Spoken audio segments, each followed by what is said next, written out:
Well, tech giant IBM is taking a stand in the debate over police brutality and racism in the US. It's dropping facial recognition technology from its business, losing what could have been a major source of revenue for years to come. According to the company's boss, the decision is in line with the firm's values, if not in the interest of the bottom line.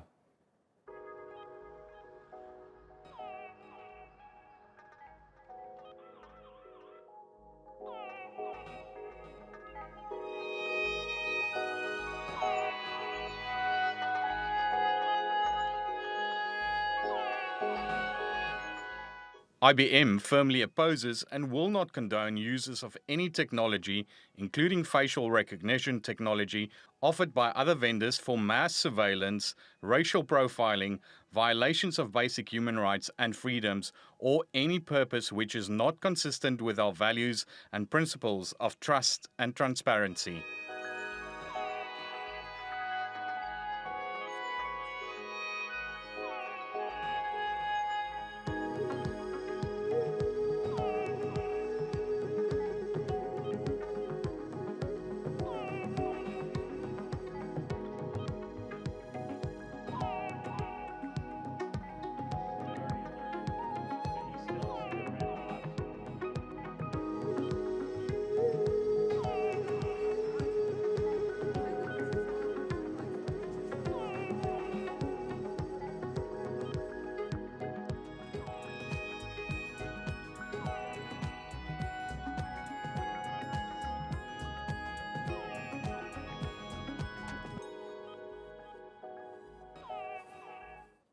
Well, for more, let's go to Sebastian Winter, an analyst at Verdantix. That's an independent research and consultancy firm focusing on innovative technologies. He joins us now from London.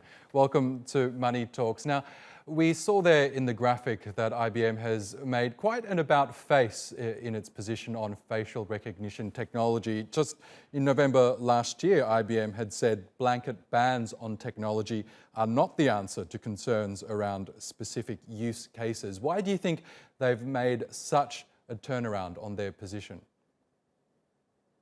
Well, first, thank you for having me here.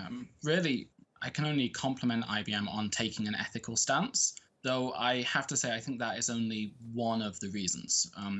I do think that it's as much strategic as it is ethical. Now, as we just saw in that clip that you showed us, there are a whole host of issues within facial recognition technologies, related to potential racism embedded within the algorithms. And then there are also whole issues to do with whose data is being used, who's using it, and who owns it.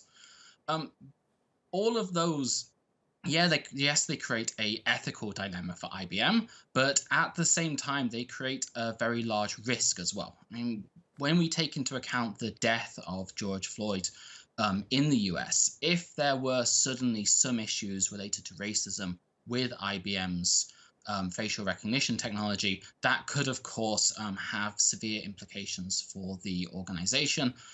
It could lead the protesters to move, outside IBM offices. It could have impacts on their share price. And then there is, of course, just another side to the whole question of facial recognition technology, which is that it is a relatively nascent market. It's around $3.4 billion are the numbers that I've seen. And is also at the same time very highly fragmented. And IBM they have a small amount of revenue from that, but really to develop that software over the course, to actually get it to the point where it's having a significant impact on their top line, is going to take several more years of development, which is going to require a lot of expenditure from them. And when we are, what is most likely going to be going into a global recession, all firms have to consider, what do they want to spend money on and what costs are they going to cut. And I think in this case, IBM, they have, they've taken an ethical stance, which is good, but at the same time made a strategic decision to cut costs where necessary. We know that one of IBM's competitors, Amazon, currently supplies police forces in the US with facial recognition technology. Do you think IBM's seemingly ethical stance on the issue might put pressure on companies like Amazon to perhaps do the same? Potentially. What we saw at the end of last year, it's worth mentioning at this point that IBM has had issues with facial recognition technology before.